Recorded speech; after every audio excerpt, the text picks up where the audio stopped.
ಅದು ನಮ್ಮ ಕಾರ್ಯಕರ್ತರು ಅವರ ತೋಳು ಬಳಕೆ ಶಕ್ತಿ ಅವರೇನು ಇಟ್ಕೊಂಡು ಹೊರಟಿದ್ದೀವಿ ಅಂತ ಹೆದರಿಸ್ತಕ್ಕಂಥದ್ದಿದೆ.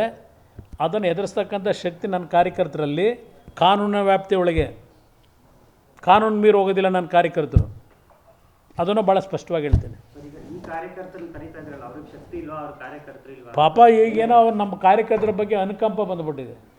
ಪಾಪ ನಾವೇನೂ ಮಾಡೋಕ್ಕಾಗಲಿಲ್ಲ. ಒಂದು ನಮ್ಮ ಕಾರ್ಯಕರ್ತರಿಗೆ ಅವ್ರ ದುಡಿಮೆ ಮಾಡಿದ್ದೀರಿ, ನಿಮ್ಗೇನು ಮಾಡಿಕೊಟ್ಟವ್ರಪ್ಪ, ಬನ್ನಿ ನಮ್ಮ ಜೊತೆಗೆ, ನಿಮಗೆಲ್ಲ ತಂದು ದುಡ್ಡು ಹೊಡೆದು ಲೂಟಿ ಹೊಡೆದು ನಿಮ್ಮ ಮನೆಯೆಲ್ಲ ಬಂಗಾರ ತುಂಬಿಸ್ಕೊಡ್ತೀವಿ ಅಂತೇಳಿ ಕರೀತಾವ್ರು. ಪಾಪ ಈಗಲೇ ಅನುಕಂಪ ನೋಡ್ತಾ ಇದ್ದೀನಿ. ಬಿ ಜೆ ಪಿ ಜೊತೆ ಅಲಯನ್ಸ್ ಎತ್ತಿದ್ದಂಗೆ ಪಾಪ ಎಷ್ಟು ಅನುಕಂಪದಲ್ಲಿ, ಅಯ್ಯೋ ಅಯ್ಯೋ ಏನಪ್ಪ JDS ಪಕ್ಷದ ಕತೆ ಹಿಂಗಾಗ್ಬಿಡ್ತು. ಆ ಕಾರ್ಯಕರ್ತನ ಯಾರಪ್ಪ ನೋಡ್ತಾರೆ ನೋಡಿ. ನಡಿ ಮಂಡ್ಯದಲ್ಲಿ ನೆನ್ನೆ 1 ಕೋಟಿ ಸೀಸ್ ಆಗಿರೋದು ಯಾರ್ದು ಬ್ರದರ್? ಅಡಿಕೆ ಮರ್ಚೆಂಟ್ದ? ಹಾಂ, ನಿಡ್ಗಡ್ದ ಹತ್ರ ಸೀಸ್ ಆಗಿದೆಯಲ್ಲ 1 ಕೋಟಿ. ಅಲ್ಲಿ ಯಾರು ಅಡಿಕೆ ಮರ್ಚೆಂಟ್? ನಮ್ಮ ಅಡಿಕೆ ಅಷ್ಟೊಂದು ದೊಡ್ಡ ಮಟ್ಟದ ಅಡಿಕೆ ವ್ಯಾಪಾರ ಮಾಡೋ KR ಪಟೇಲ್ ಅವರಂತ ನನಗೀಗ ನೋಡಿ ನನಗೆ ಸಂತೋಷ ಆಯಿತು, ಭಾಳ ಸಂತೋಷ ಆಯಿತು. ಅಡಿಕೆ ವ್ಯಾಪಾರಿಗಳು ನಮ್ಮ ಮಂಡ್ಯ ಜಿಲ್ಲೆ ಒಳಗೂ 1 ಕೋಟಿ ವ್ಯಾಪಾರ ಮಾಡೋರು ಅವರಲ್ಲಪ್ಪ. ಮೂಟೆಯಲ್ಲಿ ತಗೊಂಡು ಹೋಗೋಂಥ ಶಕ್ತಿ ಇರೋರು ಅವರಲ್ಲ ಮಂಡ್ಯ ಜಿಲ್ಲೆನಲ್ಲಿ. ಸದ್ಯ ಅದು ನೋಡಿ ನನಗೆ ಖುಷಿ ಆಯಿತು. ಸರ್, ಇನ್ನೊಂದು ಮಾತಾಡಿದರೆ DK ಶಿವಕುಮಾರ್ ಮಂಜುನಾಥ್ ಅವ್ರನ್ನ BJPಯಿಂದ ನಿಲ್ಲಿಸಿದೆ ಫಸ್ಟ್ ಸೂಸೈಡ್ JDS. ಯಾರು? DK ಶಿವಕುಮಾರ್ ಯಾರು ನಮ್ಮನ್ನು, ನನ್ನ ಕಾರ್ಯಕರ್ತರನ್ನ ಅಂಥ ಪರಿಸ್ಥಿತಿಗೆ ದೂಡಿರ್ತಕ್ಕಂಥದ್ದು ಈ ಕಾಂಗ್ರೆಸ್ನ ಸಂಬಂಧ ನಾನು ಬೆಳೆಸಿದ್ದು. ಅದನ್ನು ತಪ್ಪಿಸ್ಲಿಕ್ಕೇ ಇವತ್ತು ಈ ಒಂದು ಅಲಯನ್ಸ್ ಆಗಿರ್ತಕ್ಕಂಥದ್ದು. ನಾನು BJPಯಿಂದ ಡಾಕ್ಟರ್ ಮಂಜುನಾಥ್ ಅವರನ್ನು ನಿಲ್ಲಿಸಬೇಕು ಅಂತ ಹೇಳಿ BJPಯ ಹೈಕಮಾಂಡ್ ಇರ್ಬೋದು. ನಿನ್ನೆ ನಾನೊಂದು ಪದ ನೋಡಿದೆ, ಶಿವಮೊಗ್ಗದಲ್ಲಿ ಪ್ರಧಾನಮಂತ್ರಿಗಳ ಒಂದು ಹೇಳಿಕೆ ನೋಡಿದೆ. ಶಿವಮೊಗ್ಗದಿಂದ ಪ್ರಧಾನಮಂತ್ರಿಗಳು ಬೆಂಗಳೂರು ಗ್ರಾಮಾಂತರ ಕ್ಷೇತ್ರದ ಮತದಾರರಿಗೆ ಇಂಥ ಒಬ್ಬ ಆನೆಸ್ಟ್ ವ್ಯಕ್ತಿಯನ್ನು ನಾವು BJPಯಿಂದ ಏನು ಅಭ್ಯರ್ಥಿ ಮಾಡಿದ್ದೇವೆ, ಡಾಕ್ಟರ್ ಮಂಜುನಾಥ್ ಅವ್ರನ್ನ ಗೆಲ್ಲಿಸ್ಕೊಡ್ಬೇಕು ಅಂತ ಹೇಳಿ ಶಿವಮೊಗ್ಗದ ಸಭೆಯಲ್ಲಿ ಬೆಂಗಳೂರು ಗ್ರಾಮಾಂತರ ಲೋಕಸಭಾ ಕ್ಷೇತ್ರದ ಮತದಾರರಿಗೆ ಪ್ರಧಾನಮಂತ್ರಿಗಳು ಅಲ್ಲಿಂದ ಕರೆ ಕೊಟ್ಟಿದ್ದಾರೆ ಅಂದರೆ ಮಂಜುನಾಥ್ ಅವರ ವ್ಯಕ್ತಿತ್ವ ಏನು ಅನ್ನೋದು ಪ್ರಧಾನಮಂತ್ರಿಗಳು ತಿಳ್ಕೊಂಡಿದ್ದಾರೆ. ಅದರಿಂದಲೇ ಇವತ್ತು ಅವರನ್ನು ಸೆಲೆಕ್ಷನ್ ಮಾಡ್ಕೋಬೇಕಾದ್ರೆ ನಾವು ಮಾಡಿರೋ ಸೆಲೆಕ್ಷನ್ ಅಲ್ಲ ಇದು. ಡಾಕ್ಟರ್ ಮಂಜುನಾಥ್ ಅವರು ಬರಬೇಕು ಅಂತ ಆಸೆ ಪಟ್ಟಿದ್ದಲ್ಲ.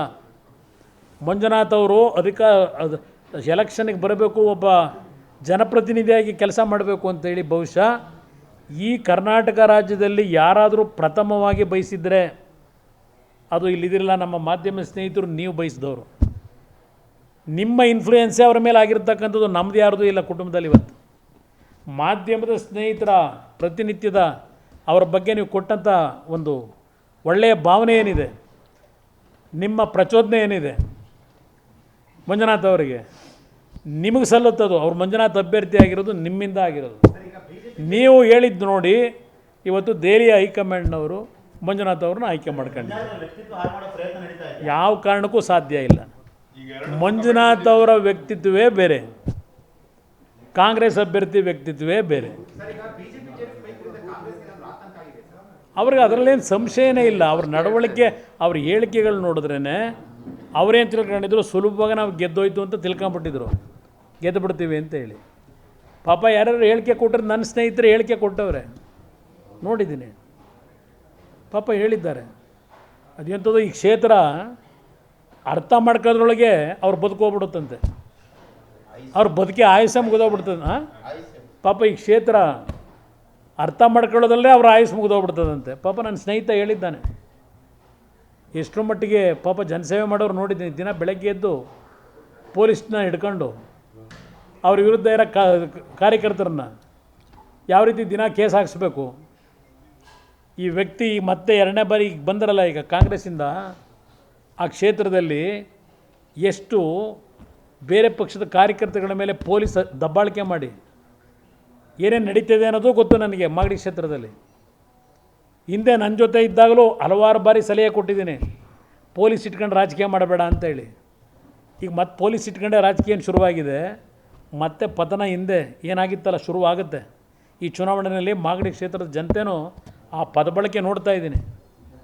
ಪ್ರತಿನಿತ್ಯ ಆ ಜನ ತೀರ್ಮಾನ ಮಾಡ್ತಾರೆ. ಮಾಗಡಿ ಕ್ಷೇತ್ರದ ಜನತೆ ಈ ಬಾರಿ ನೀವೇ ಸಾಕಿದ ಗಿಣಿ ಅಲ್ವಾ ಸರ್? ನೀವೇ ಅವರೇ ಇದೆಯಲ್ಲ, ಅದು ಯಾವುದೋ ಹಾಡೇ ಇದೆಯಲ್ಲ, ನೀನೇ ಸಾಕಿದ ಗಿಳಿ ನಿನ್ನ ಹದ್ದಾಗಿ ಕುಕ್ಕಿತ್ತಲ್ಲೋ ಅಂತಲೇ.